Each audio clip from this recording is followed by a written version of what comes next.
Sincere greetings to you, the dear listeners. My name is Essa Bokarr. On our session today, the Africa Bridge Program YouTube TV series, I am going to delve into a topic which is the psychology of dictatorship, using the past experience of Gambian society under a tyrant as a case study. Well, we'll be doing so within reflective consciousness of one's environment.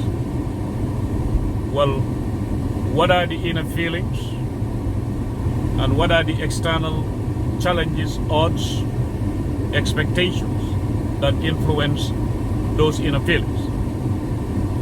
We won't take long.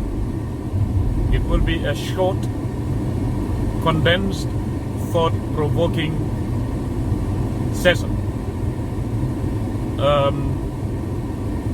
Because of the fact that these days we are celebrating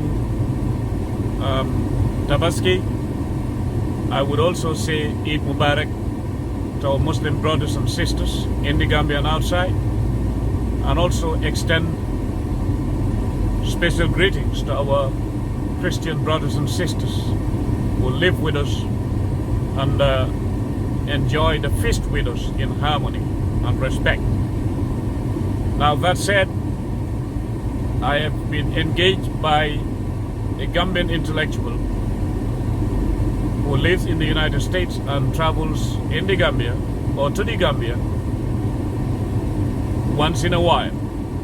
A person I respect and respects me. And then out of that thought-provoking conversation, I was motivated and obliged by circumstances to delve into this topic.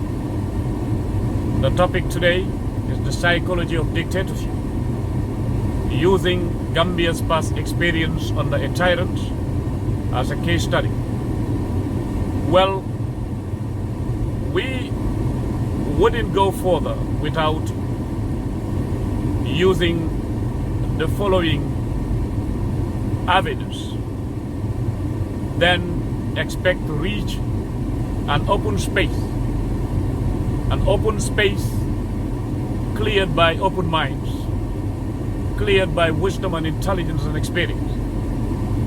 Then we will try to make sure that the common ground where we will reach and the sow the grains that we want to grow, and then they will produce what society will eat to uplift itself, will be guaranteed by life. Before we get any further anyway, wisdom has taught us that the only thing that life guarantees is change.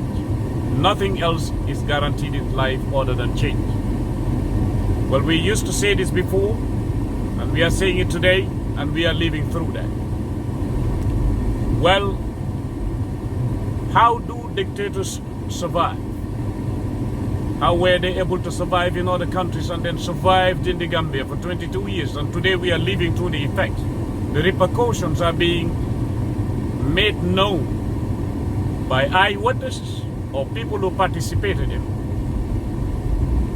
But anyway, we should understand that dictators, they are not more talented than anybody, but they know how to stick to something that will make them stay on the seat of power. The very reason is that it affects dictators, and then it affects the mindset of people within a sphere of a culture that misinterprets the meaning of things. But yet still, we would hear people will tell you, this is our culture, or these are the realities of Africa, which is one of the most misleading positions one can take. That is why we are challenging it, beginning with reflective consciousness of what surrounds us. Now, that said,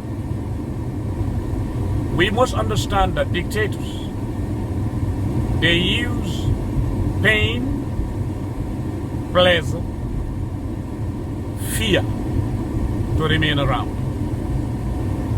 That is exactly how the former Gambian tyrant was able to remain within the Gambia and outside.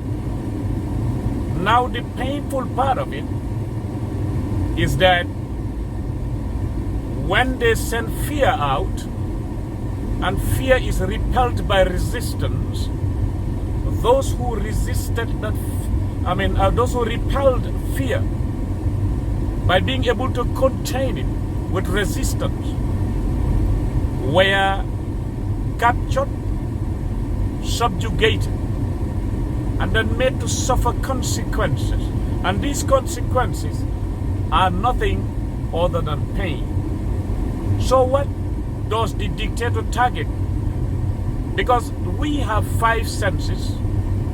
Some people who work in certain trade crafts have accepted and approved that there is the 6th sense, but that is a sense that no one will list on a table when you're teaching science or biology, but it exists. Okay. Now, in all the 5 senses we have, there is only one that the dictator targets, which is feelings. They will use fear to make you feel that way and feel paralyzed. If you resist fear by being able to contain it with resistance, they will turn around and then would use pain. That's why they subjugate people to torture, excessive pain. Those who are ready to endure pain and fear will become victims. And then where will be their last destination? The grave. That's why there is a proverb which says, heroes do not live long. Some people believe in it.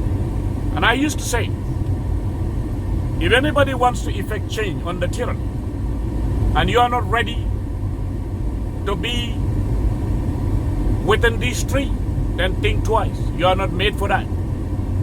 You are not ready to be in prison. You are not ready to be exiled. You are not ready to be buried in a grave. Then let it go. That's not your route. You see, and our society cannot absolve itself from the fact that we are part of that analogy. And the analogy is a state. It's like fingernails. Okay? The fingernails are the ones you use to resist, to peel your oranges, to peel all the fruits you eat, and to scratch the itching part of your body. If you don't trim them, they become claws. And when they become claws, they tear flesh. That's what I used to say about the former regime. Today, we are living through those effects that many other people were denying, saying that these people are just storytellers. Now, those storytellers are the ones that people will look into the eye and say, I am sorry.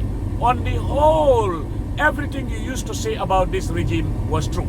I personally have experienced that at Pipeline Mosque.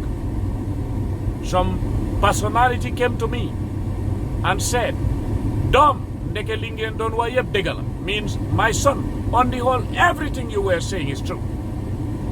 I said, Mom, it wasn't your fault, or neither was it the fault of any other person. The thing is, we were fighting tyranny, but the real war is in tyranny.